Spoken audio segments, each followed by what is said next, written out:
Okay, got a little project to get the videos from the workshop out there. I've got a little Velbon tripod, but lost the carrier plate that holds the camera. So I need to make a little timber carrier plate for that. I've done a demo and I need to make one that's a little bit tighter tolerance. So just to get things started, we'll run this project and see how that works out.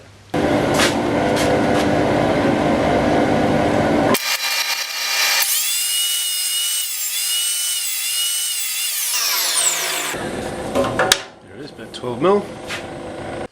Gotta love the safety. Whip it over to 30 degrees. Some precautions.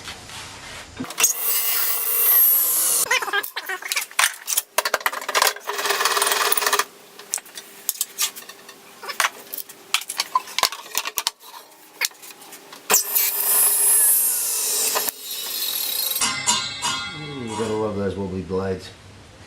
Just replaced the bearings in the shaft. The blade itself, although it's brand new, still wobbles about 10th hour.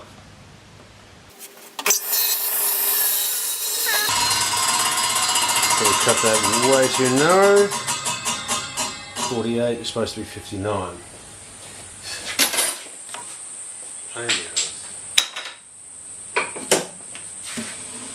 So, let's do that again.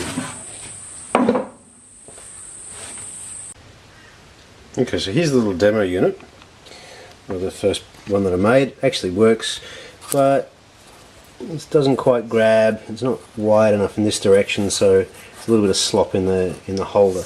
So this is the rebate that we've got to cut out. It actually has a little angle on it like that. It'll be about the same on both sides, and that's because here on the holder we've got, if you can see that with all the dust on the lens, there's a little groovy thing up the back there that sort of slides in, and then you've got to make room for the front. So that's the lock, the cam lock mechanism, so that should lock in together. So that's next.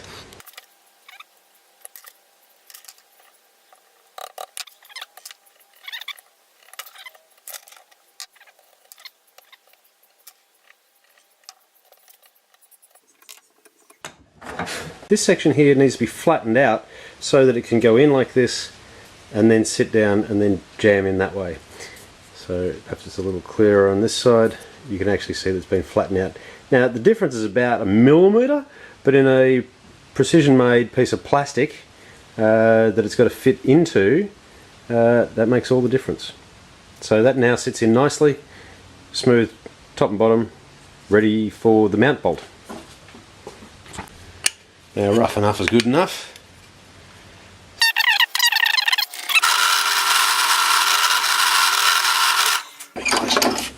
It'll seat it. Beautiful. Okay. So then what we need to do, you like that? A little mod. Plug cutters, and I bought a single Forstner bit. Yeah, good enough.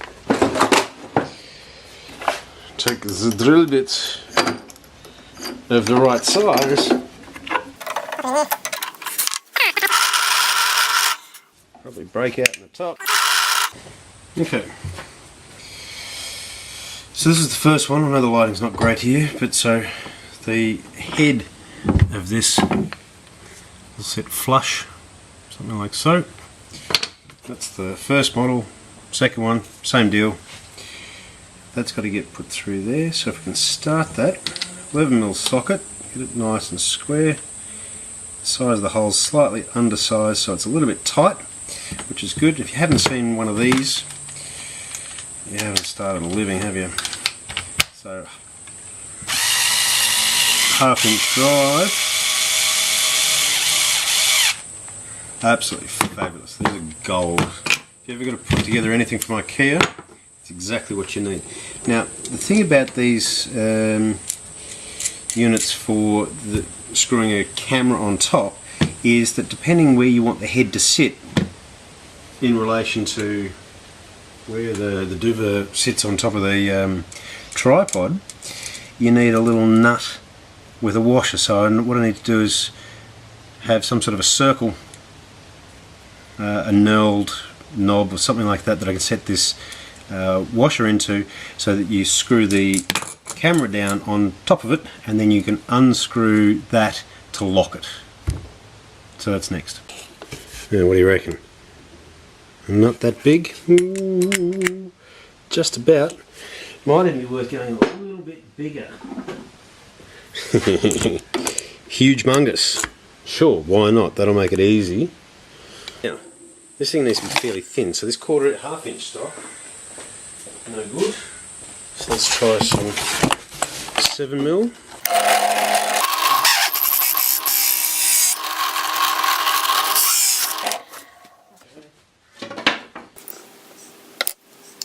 Now that centre hole is going to have to be drilled out. Seems like it's a little bit large, certainly a little bit thick, but it might just do. Okay, so what I've just done, as soon as I left the camera off, drilled the hole out, sits there, spins smooth, add the nut.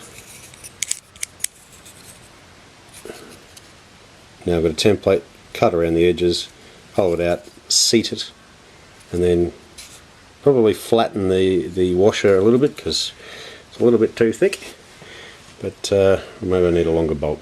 Well, we can have a look at that as well.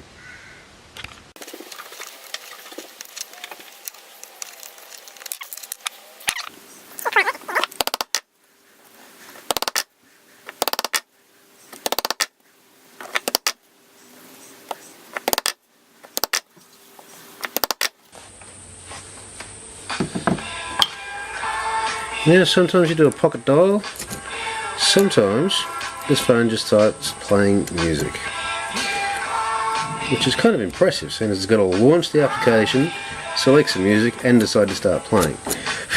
Go figure, huh?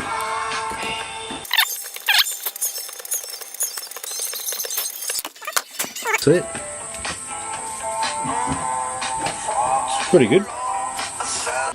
Thickness of this nut is about 1 layer. We've got 3, and I probably need to sand off 1 entire layer to get this nut down to about the thickness that I need. So just going to do that on a belt sander. Here we go.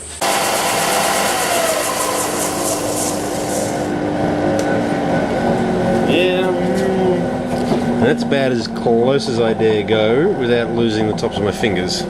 So far, fortuitously, we've got 5mm stick out. Now 6mm is about as deep as you can get on any of these camera mounts. So one of the options I've got is to drill that one a little bit deeper to make this pop up another mil. And I think I'm going to do that. Back shortly. Only ask about epoxy is how much time it takes to set, and this one's really going to be not till tomorrow. Can we do anything with it?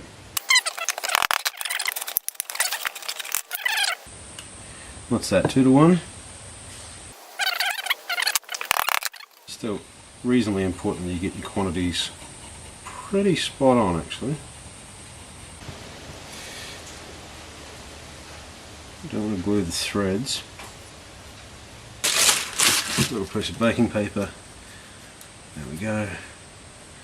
And some appropriately heavy kind of thing.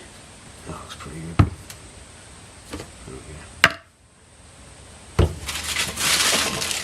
It's a delicate balance. Right. Take the rest of this snot and fill the gap. Fill up. Done. Till tomorrow. Okay, here's the finished product. Works quite nicely. Hit the release. Springs up as they're designed to do. Slides out nice and easy. And if I plonk it down here on the desk, just so you can see this, if you wind the base washer down, releases the camera, comes off. I've put a little rubber grommet on here, but I'd also thought that the best solution really is probably a thin layer of cork on top here, provides a protective surface. But there it is, finished product, job done.